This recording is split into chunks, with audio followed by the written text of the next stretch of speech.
Guys आज की video बताऊं होने वाली है जिसके अंदर हम बात करेंगे ओटीसी रो मटेरियल्स की, बात करने वाले सेमी ज़ेन की और guys one and only lunatic French John Moxley की। तो वीडियो को दोस्तों जॉन मॉक्सली के नाम शुरू में लाइक जरूर कर दीजिएगा अगर आप मॉक्सली के यानी कि डीन एम्ब्रोस के फैन हैं तो। सबसे पहले दोस्तों हम बात कर लेते हैं कोडी रोड्स की। कोडी रोड्स में दोस्तों एक बारी फिर से अपना हील टर्न टीज क्या है इस मूवमेंट पर दोस्तों अगर देखा जाए हर कोई हील में कन्वर्ट हो रहा है। कुछ एक सुपरस्टार्स को छोड़कर दोस्तों जैसे कि रे मिस्टीरियो, हिस्ट्री में कोई भी ऐसा सुपरस्टार नहीं रहा है जिसने कहीं ना कहीं हील टर्न नहीं लिया हो। और खासकर इस रोस्टर की बात करूं तो जॉन सीना जैसे सुपरस्टार ने भी हील में टर्न होने का फैसला लिया था इस साल और आप जानते हैं उन्हें काफी अच्छा रिएक्शन भी मिल रहा है। कोडी रोड्स ने भी टीज किया। कोडी रोड्स लिखते हैं don't flinch, thank you for all riding with me all this time, love you for it, excited for what we do next। यानी कि excited हूं जो कुछ हम आगे करने जा रहे हैं। ये जो समर स्लैम है ये गाइस कोडी वर्सेस सीना लेकर आ रहा है। हम जानते हैं दोस्तों कि जॉन सीना एक हील है, लेकिन हम ये चीज़ भी जानते हैं कि ये साल उनके जीवन का आखिरी साल है और एज ए हील दोस्तों इस साल को ख़त्म नहीं करेंगे। So there might be a possibility कि एक ऐसा इवेंट होगा जहाँ वो बेबी फेस में कन्वर्ट हो जाएंगे। तो यहां दोस्तों कोडी ने उसी चीज को टीज किया है जो कि इससे पहले हम स्पेकुलेट करते हुए आ रहे हैं। समर स्लैम जहां गाइस फिर से एक बड़ा टर्न होता है, कोडी बन जाते हैं हील और सीना बन जाते हैं फेस। देखते क्या कुछ रहता है, लेकिन यहाँ कोडी जो है चीज़ें काफ़ी एक्साइटेड कर रहे हैं हम लोगों के लिए और धीरे धीरे करके टीज ड्रॉप कर रहे हैं। यहाँ दोस्तों एक साथ आप लोगों को आप बताना चाहूँगा और डायरेक्ट दोस्तों एक रिटर्न के बारे में आपको बताना चाहूँगा। नाम है हमारी अपनी लिलियन गार्सिया का। Lillian Garcia is confirmed for evolution 2.0। तो एवोल्यूशन 2 दोस्तों होने वाला है 13 तारीख को होने वाला है शायद से, और इसके अंदर दोस्तों आपको as a announcer Lillian Garcia देखने को मिलेगी जो कि काफ़ी बड़ा डब्ल्यू है। लिलियन गार्सिया की कमेंट्री मुझे बहुत अच्छी लगती है, अनाउंसमेंट दोस्तों उनकी काफ़ी अच्छी लगती है, माफ़ कीजिएगा। और गाइज आप लोगों को वहाँ वो देखने को मिलेगी, चीज़ खुद लिलियन गार्सिया ने कन्फर्म की है। गाइज तीसरी अपडेट जो आज के बाद जुड़ी है वो जुड़े दोस्तों सेमी ज़ेन से। Sami Zayn is out of action indefinitely, ये अपडेट है, लेकिन इसके पीछे का रीज़न दोस्तों शायद से ये है कि सेमी को छुट्टी की आवश्यकता थी।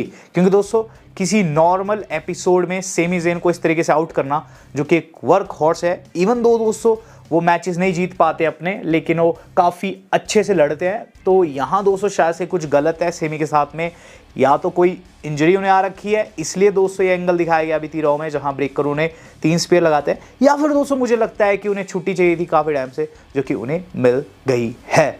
बात कर ली जाए दोस्तों इस अगली न्यूज़ की, तो इससे अगली न्यूज़ जो आज के हमारे जुड़े दोस्तों गंथर से।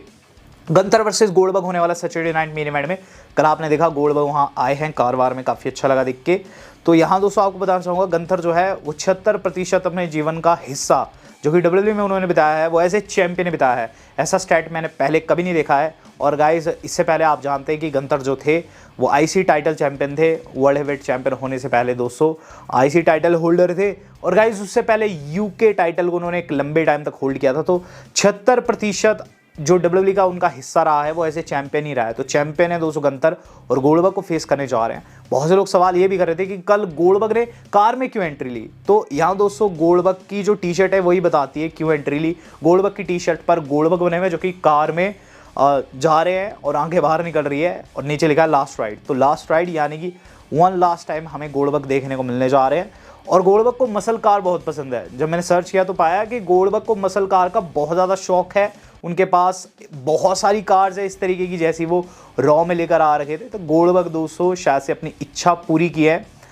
विंस की एरा में तो दोस्तों वो ऐसा नहीं कर पाए क्योंकि उस वक्त उनका कैरेक्टर थोड़ा सा डिफरेंट था, लेकिन यहाँ दोस्तों उन्होंने कार में एंट्री ली है जैसे काफ़ी अच्छा रिएक्शन भी मिल रहा है। रिएक्शन अच्छा मिल रहा है दोस्तों गोल्डबर्ग से ज़्यादा केरियन क्रॉस को। ये चीज़ लोगों के समझ नहीं आ रही है, लेकिन केरियन क्रॉस के जो प्रोमोज है लोगों के दिलों में उतर रहे हैं और एक कियोटिक वाइब उनकी रहती है कि रॉ में कुछ भी हो सकता है। सिर्फ और सिर्फ केरियन क्रॉस की वजह से लोग चिल्ला रहे हैं वी वांट क्रॉस। ये चीज़ दोस्तों हमें रॉ के बाद भी देखने को मिली, जहाँ की वीडियो निकल कर सामने आ रही है। केरियन क्रॉस को लोगों ने घेरा है, केरियन क्रॉस बच्चों से मिल रहे हैं, as a baby face react कर रहे हैं।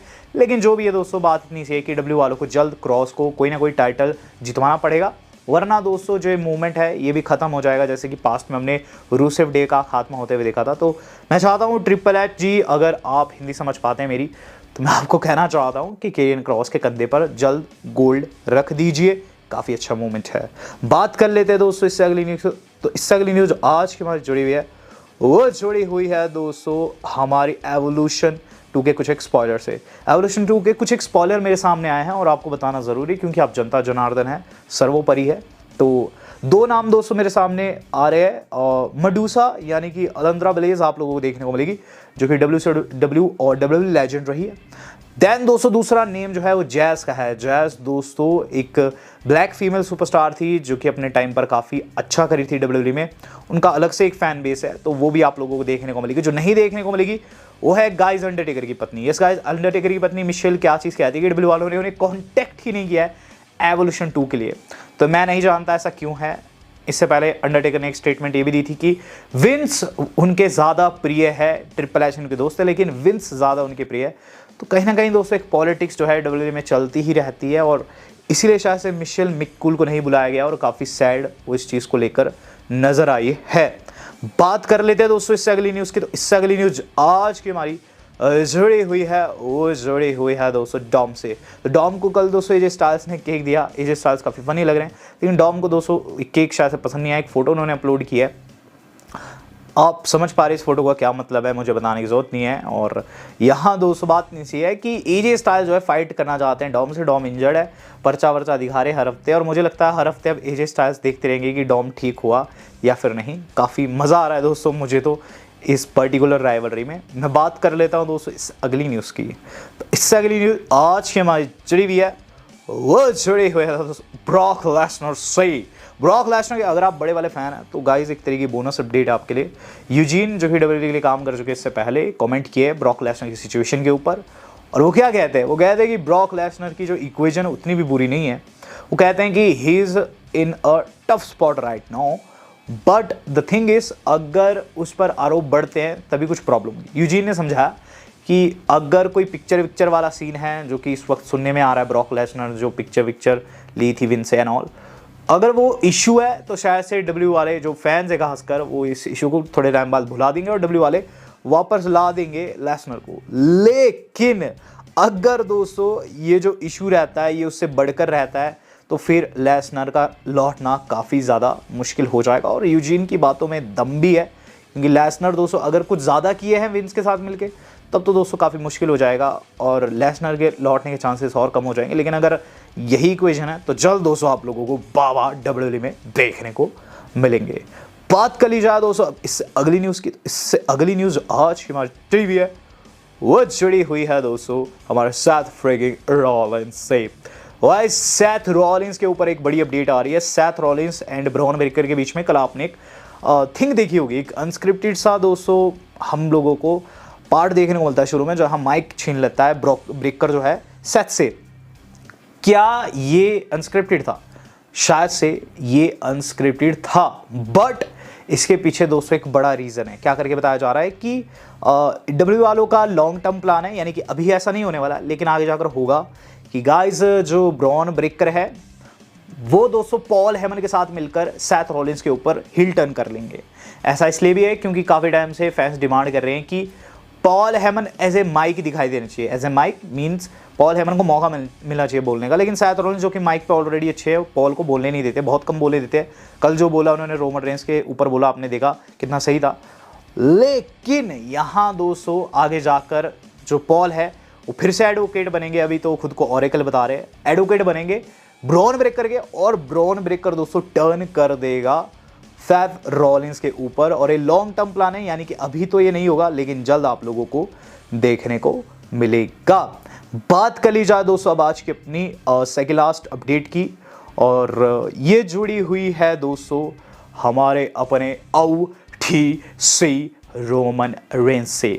तो गाइस रोमन रेंस जो है वो कल फिर से रॉ के अंदर मेंशन किए गए हैं। मैंने आपको बताया कि पॉल हेमन ने दोस्तों साफ साफ कहा कि रोमन रेंस के पास बॉल्स ही नहीं है, वरना वो यहाँ होता। He got no balls to step up against us, ये उनकी लाइन थी। और इस लाइन के चलते दोस्तों बहुत सी चीज़ें क्लियर हो चुकी है और फैंस भी दोस्तों समझ चुके हैं कि सैटरडेज नाइट मेन इवेंट वो प्रीमियम लाइव इवेंट रहने वाला है, जिसमें OTC आप लोगों को देखने को मिलेंगे। यहाँ दोस्तों बात की जाए रोमन रेंस की, तो रोमन रेंस दोस्तों वहाँ आएंगे LA नाइट के मैच में। LA नाइट वर्सेस सेथ होने वाला है, वहाँ डेफिनेटली आप लोगों को OTC देखने को मिलेंगे। लेकिन गाइज एक पॉसिबिलिटी इस चीज की भी है कि शायद से हम लोगों को आगे जाकर ओटीसी वर्सेस सेथ देखने को मिले money in the bank brief case के लिए, क्योंकि अगर ओटीसी आ रहे हैं तो कहीं ना कहीं दोस्तों उनका मैच बनेगा समर स्लैम में, और अगर सेथ के खिलाफ बन रहा है तो दे इज ए हैवी पॉसिबिलिटी, और ऐसा करके भी बताया जा रहा है कि गाइज वो हो सकता है money in the bank brief case के लिए। क्या पता साल के अंत से पहले पहले दोस्तों हम लोगों को एक नया mister money in the bank winner देखने को मिल जाए, जो कि हो ओटीसी। गाइज अब बात कर लेते हैं आज की अपनी मेन खबर की, जो कि हमारी जुड़ी हुई है लुनाटिक फ्रिंज जॉन मॉक्सली से। तो गाइज जॉन मॉक्सली को लेकर फैंस डिमांड कर रहे हैं रिटर्न की, और ऐसा शुरू हुआ केरियन क्रॉस के एक बयान से। केरियन क्रॉस जो कि इससे पहले कई बारी जॉन मॉक्सली का नेम ड्रॉप कर चुके हैं। कल क्या कहते हैं कि मेरी डब्ल्यूडब्ल्यूई के बाहर जॉन मॉक्सली से मुलाकात हुई थी, उन्होंने ही ट्रिपल एच का नंबर मुझे दिया था और उनके साथ मेरा एक अनफिनिश्ड बिजनेस है जो कि मैं चाहता हूं कि मैं पूरा करूं। केरियन क्रॉस जो कि इस वक्त काफ़ी मशहूर चल रहे हैं, वो क्या कहते हैं कि dean Ambrose AKA John Moxley को डब्ल्यूडब्ल्यूई में वापस आना चाहिए और उनके खिलाफ मैच लड़ना चाहिए। उन्होंने सीधे सीधे कॉल्ड आउट कर दिया मॉक्सली को, और गाइज इससे पहले भी उन्होंने किया था, लेकिन कल उन्होंने प्रॉपर वे में दोस्तों ये चीज़ समझाई कि जॉन मॉक्सली और उनका मैच डब्ल्यूडब्ल्यूई के बाहर रहा है, लेकिन वो मैच वो डब्ल्यूडब्ल्यूई में चाहते हैं, और यहाँ दोस्तों उन्होंने डीन एम्ब्रोज को इन्वाइट किया। जिसके बाद दोस्तों सोशल मीडिया के ऊपर उफान आ गया, हर कोई कहने लगा कि वाकई में डीन एम्ब्रोज को यहाँ ऑप्ट आउट लेना चाहिए। जितना मुझे पता है दोस्तों AEW के साथ उनका कॉन्ट्रैक्ट है 2027 तक का, लेकिन मे बी वहाँ एक ऑप्ट आउट भी है। ऑप्ट आउट यानी कि दोस्तों वो बाहर आ सकते हैं उस कॉन्ट्रैक्ट से, चूंकि इस वक्त डब्ल्यूडब्ल्यूई के अंदर मैक्सिमम सारे रिटर्न्स हो चुके हैं। जॉन सीना लौट आए हैं, रॉक लौट आए हैं, ओटीसी भी लौट आएंगे, बट एक रिटर्न जो कि ड्यू है काफ़ी टाइम से वो है अपने डीन एम्ब्रोज का। और गाइज अगर डीन एम्ब्रोज आना चाहते हैं तो ट्रिपल एच दोस्तों खुश होंगे, क्योंकि आपको बता दूं कि डीन की जो दुश्मनी थी वो विंस के साथ थी, ना कि द गेम के साथ। अब देखते हैं आगे क्या रहता है। यहाँ फैंस डिमांड कर रहे हैं कि जॉन मॉक्सली को लौटना चाहिए, और गाइज आप क्या डिमांड कर रहे हैं? WHG फैमिली क्या कहता है? Do let me know in the comment box. Video मेरी आज की इतनी थी, आज तक इतना ही, धन्यवाद, शब्बा खैर।